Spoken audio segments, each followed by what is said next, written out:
वो बस है। आप गया सीट से संभावित उम्मीदवार है, क्या करते हैं? देखिए मेरे मन में तो चल रहा है कि गया 38 साल में तो 36 साल में नहीं बदला, लेकिन मेरा बस एक ही लालच है कि गया जी का नाम पड़ा है, वो गया जी 5 साल में वो दिखे, ये सबको समझ में आ जाए, सब लोग मुंह खोल के बोलने लगे कि हाँ बदल गया गया जी। जो 4-5 बड़ी समस्या है, शहर के जाम सबसे बड़ी समस्या है, दूसरे सीवर की समस्या, जो जल जमाव है, जो बड़े नाला आपका, चाहे वो क्रेन स्कूल के सामने जो बड़ा नाला बहता है वो है, कई नाला ऐसे ऐसे है जिसको चलते शहर परेशान है। आप देख रहे हैं कि इन सब अधिकतर सड़क पथ निर्माण का है। पथ निर्माण 1 इंची कोई शहर में नाला बनाते मैंने नहीं देखा।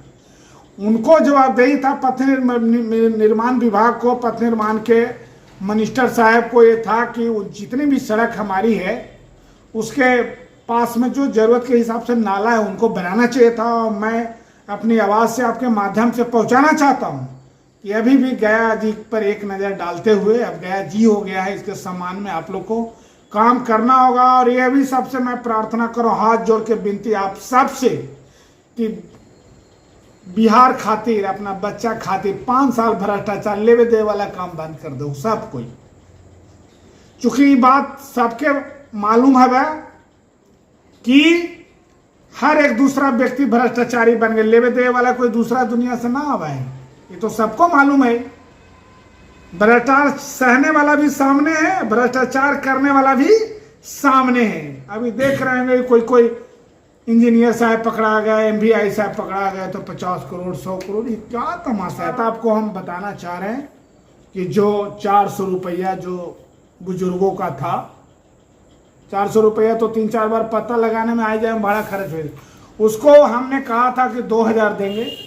वो देखिए सरकार मेरी बात को डर से हो चाहे जो हो, मैं सैल्यूट करता हूं कि आपको मेरी बात लग रही है, और वो अपने 1100 कर दिया। बिजली की भी बात मैंने किया था, अब बिजली भी 125 यूनिट आपने फ्री देने का ऐलान करिए। इतने साल से क्या कर रहे थे? इतने साल से आप क्या कर रहे थे? जो जरूरत है, जनता का नीड है, आपको उस पर काम करना होगा।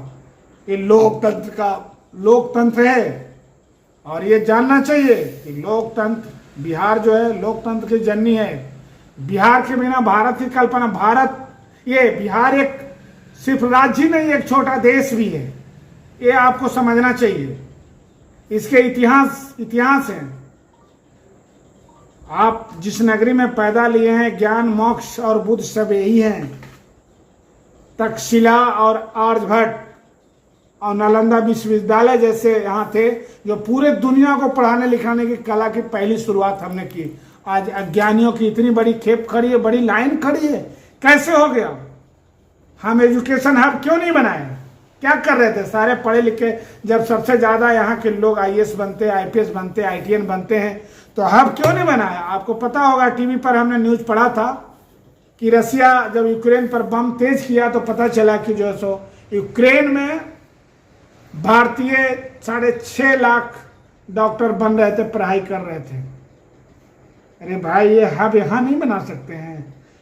हम तो चाहते हैं कि हमारी सरकार बनते ही जो वर्ल्ड क्लास की शिक्षा की बात कर रहे हैं, विश्व स्तर की शिक्षा की बात कर रहे हैं, कुछ चीजें आपकी सोच उत्तम होनी चाहिए। यही मैं जानता हूँ, सुनता हूँ कि गुजरात के अंदर में जो व्यवस्थाएं हैं कि किसी को फैक्ट्री लगाना है तो आपको सेम डेट परमिशन मिल जाएगा, विथ जमीन जाइए कल से काम कीजिए। यहाँ तो 24 है, यहाँ तो सारे फैक्ट्री लोगों ने बंद करवा दिया।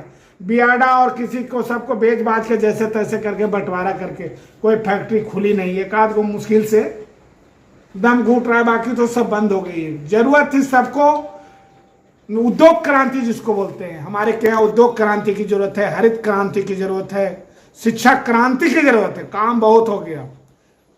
इसलिए आप सुरक्षा का जो हाल देख रहे हैं, रोज मर्डर हो रहा है, लोग व्यापारी सकते में। एक माँ कह रही थी पटना की, जिनके घर में हत्या हुई, कि बेटा चलो छोड़ो, जान रहेगा तो लाख उपाय होगा, चलो कहीं दूसरे प्रदेशों में, दूसरे देश में, अब यहाँ रहने का कोई मतलब ही नहीं। सारे लोग व्यवसायी सकते में, रोज मर्डर हो जा रहा है। अभी देखिए आज डॉक्टर पर चल गई गोली।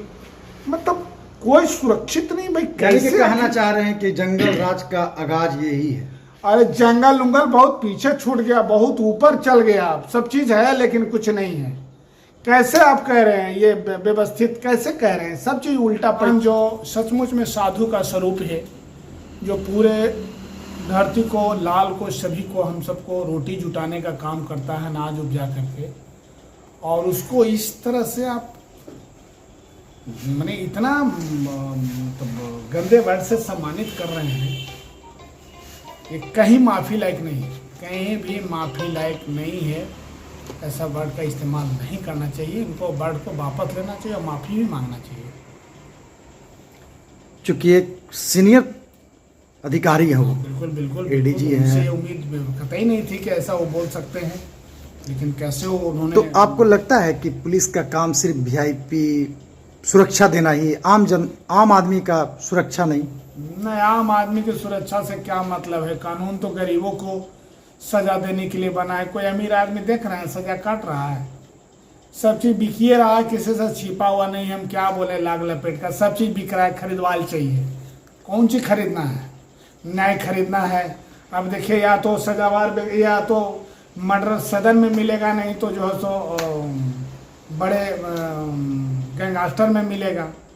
अब बेचारा गरीब आदमी, निर्दोष आदमी जेल में बेचारा मर रहा है, और क्या कहिए। तो ऐसा लगता है कि गैंगस्टर ही तय करेंगे, तो अभी बना हुआ है कोर्ट कचहरी, तो ये सब बेकार है।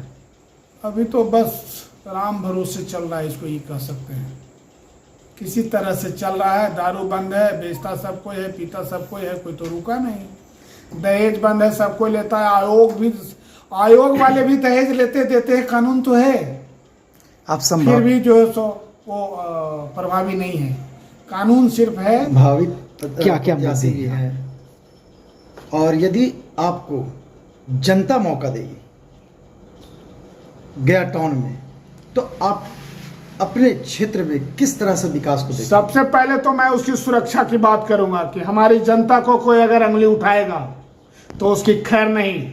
दूसरी बात आपको सुना देना चाहता हूं, चाहे गुंडागर्दी किसी का हो, चाहे वो हत्यारा हो, चाहे रेपर हो, चाहे किडनैपर हो, आसमान में हो, पाताल में, हमारी सरकार स्पीडी ट्रायल करके उनको सजा भी देगी। यह भी मेरा वादा है। सीधा सुन लीजिए। अपना परिचय दीजिएगा। मेरा नाम गजेंद्र सिंह है, मैं नगर अध्यक्ष जनसुराज हूं और संभावित गया टाउन का संभावित विधायक प्रत्याशी भी हूं। और आपकी जानते हैं कि मैं 2017 से लगातार वार्ड पार्षद 32 भी हूं। और सबसे जो अहम बात है कि पूरे गया शहर की जनता परिवर्तन के मोड में है। लोग में बहुत खुशी है कि गजेंद्र जी अगर मिल जाए तो इससे अच्छा कुछ हो ही नहीं सकता है। लोगों ने जाना है, पहचाना है, जिसको जानने की जरूरत है। वो तो 36 साल जानते जानते आंख कमजोर हो गया। दूसरे लोग को भी पूरे जाना पहचाना है, जो समझने की जरूरत नहीं है। तो मैं समझता हूं कि इस स्थिति से जो परखा हुआ है, जो दिलों में जगह बनाया है, वो है मेरे लिए भगवान है। हमारी जनता मेरे लिए भगवान है और दिलों में जगह दिया है। हम उनको शुक्रगुजार हूँ और वो चाहते हैं कि गजेंद्र आए तो हम लोग, वो तो कहे, कई लोग कहा कि आप चिंता मत करिए, पैसे की जरूरत, जितने भी धन मन की जरूरत पड़ेगा हम लोग लगाएंगे। आप सिर्फ आगे मैदान में आइए, आप आगे बढ़िए, हम लोग सारी तक शक्ति झोंकेंगे।